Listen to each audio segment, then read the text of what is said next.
कल जिंदगी का एक बहुत ही खूबसूरत तजुर्बा हुआ। जिनसे मुश्किल से कभी मिलना जुलना होता था, उन्हीं से कल दिल मिल गया। हुआ कुछ इस तरह। जब हम कुछ दोस्त मिलकर एक मंदिर दर्शन पर निकल पड़े, लंबी बातचीत के बाद आखिर वो दिन आया। कौन जाएगा, कौन नहीं जा पाएगा, इस पर भी काफ़ी चर्चा हुई और हम सब ने एक ही स्वर में कहा कि अब तो हम साथ चलेंगे। सभी ने हाँ कह दिया, पर कुछ अपनी समस्याओं के कारण स्वर में स्वर नहीं मिला पाए। तब हमने कुछ ऐसे दोस्तों को शामिल कर लिया जिनसे हम बहुत ज़्यादा खुले मिले नहीं थे, पर वो भी उतने ही उत्साहित थे जितने कि हम सब। तैयारी शुरू हुई। 20 सीटर वाली गाड़ी भी हमने बुक कर लिया।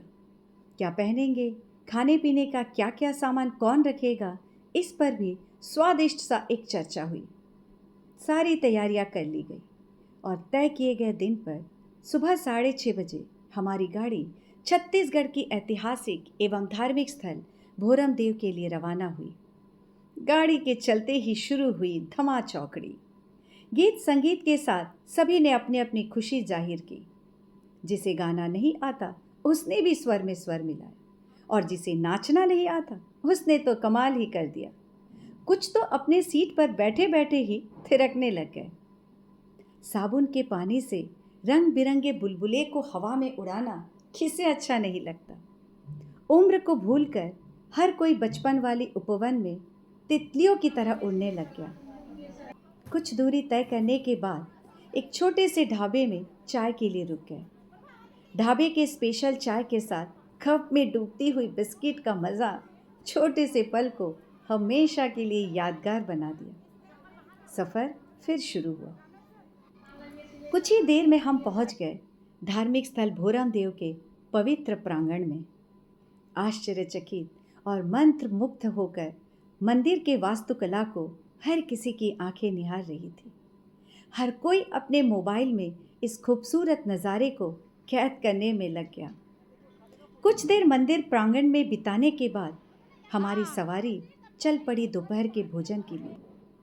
भूख से सबके पेट में खलबली मची थी, पर मुश्किल ये था भूख को शांत कैसे करे, इसका ठिकाना किसी को पता नहीं था।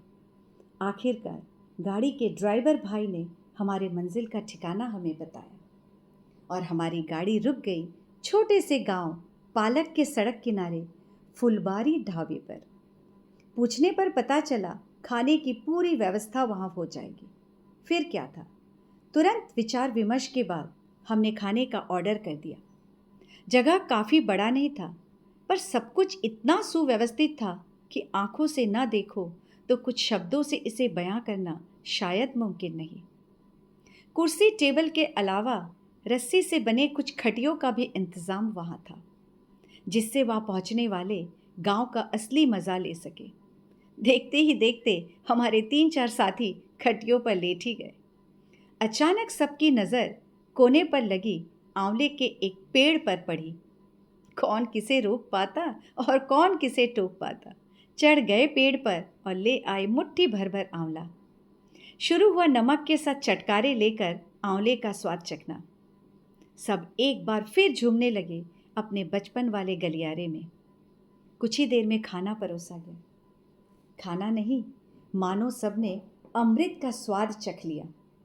मिट्टी के चूल्हे में बनी रोटी की वो खुशबू और साथ में तड़के की दाल और सब्जी की वो गांव वाली महक, मानो सोने पे सुहागा। पेट नहीं, आत्मा भी तृप्त हो गई सबकी। ढाबे वाले को धन्यवाद के साथ साथ फिर से आने का आश्वासन देकर हमारी गाड़ी चल पड़ी सफ़र के आखिरी पड़ाव रानी दहरा जलप्रपात की ओर। कुछ 20-25 मिनट का सफ़र तय करते ही हम पहुंच गए रानी दहरा जलप्रपात पर। उत्साह और जोश की किसी में कोई कमी नहीं थी। पहाड़ी और पथरीली पगडंडियों के रास्ते चलते हुए कुछ सीढ़ियाँ चढ़कर पहाड़ की दूसरी तरफ हम पहुंच गए बहुप्रत्याशित, खूबसूरत और सचमुच रानी जैसी ही मनमोहक रानी दहरा जलप्रपात के हृदय स्थल पर।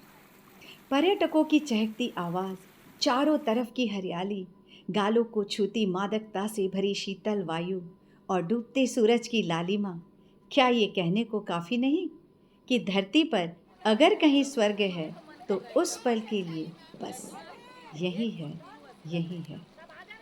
एक दूसरे का हाथ पकड़कर पानी में उतरना और उतरते ही चिल्लाकर ये कहना, अरे बाप रे, ये तो बहुत ठंडा है, हमसे तो नहीं होगा।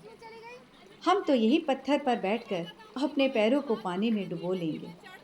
पर कुछ लोगों का जोश तो अभी भी आसमान छू रहा था और वे उतर गए उस ठंडे पानी में छई छपाक करने। चलता रहा पानी में जल क्रीड़ा का एक मनभावन दृश्य। किसे याद रहा पानी ठंडा है या फिर मौसम का बेरुखी मिजाज। हर कोई सब कुछ भूलकर बस यही सोचता रहा, काश ये पल आज यहीं रुक जाए।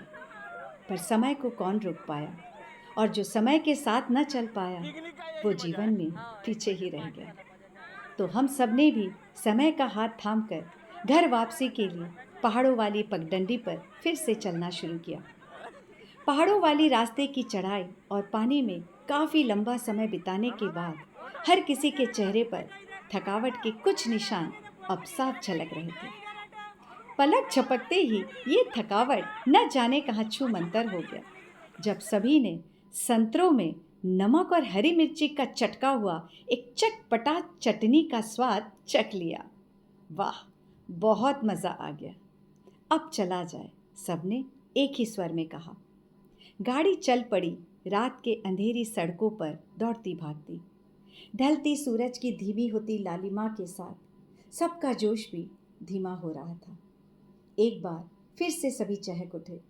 जैसे ही पकोड़े चटनी के साथ अदरक वाली चाय की चुस्की सबने ली। एक और दौर चला कैमरों में कैद होने का, अस्तगामी रवि रश्मि और अस्ताचल के साथ। कुछ देर बाद गाड़ी फिर दौड़ पड़ी तम और प्रभा की आंख मिचौली में नागिन जैसी लहराती और रोशनी में नहाती पथ पर। अब सिर्फ एक ही बात, फिर कब आएंगे? जिंदगी को फिर से इसी तरह एक दूसरे के साथ कुछ पल के लिए आज़ाद होकर क्या हम फिर से जी पाएंगे? ऐसी ही कुछ खट्टी मीठी सोच के साथ कब न जाने हम अपने अपने घर पहुंच गए। एक दूसरे को गले लगाकर बोझिल मन और नम आँखों से फिर से एक नए सफ़र में जाने का वादा कर कदम घर की ओर ले लिए। मेरी यात्रा संस्मरण यहीं पर ख़त्म नहीं हुई, पर्दा गिरना अभी भी बाकी है। अगले कुछ दिनों तक तस्वीरों का लेन देन चलता रहा और याद करते रहे भोरम देव के उस ऐतिहासिक मंदिर की मनमोहक पवित्रता और रानी दहरा जलप्रपात पर बिताए हर एक छोटे छोटे पल को। फिर से मिलेंगे ऐसे ही किसी यात्रा संस्मरण और कुछ अविस्मरणीय पल और खूबसूरत पात्रों के साथ। तब तक के लिए आज बस यहीं तक। रचना और वाचन प्रतिमा।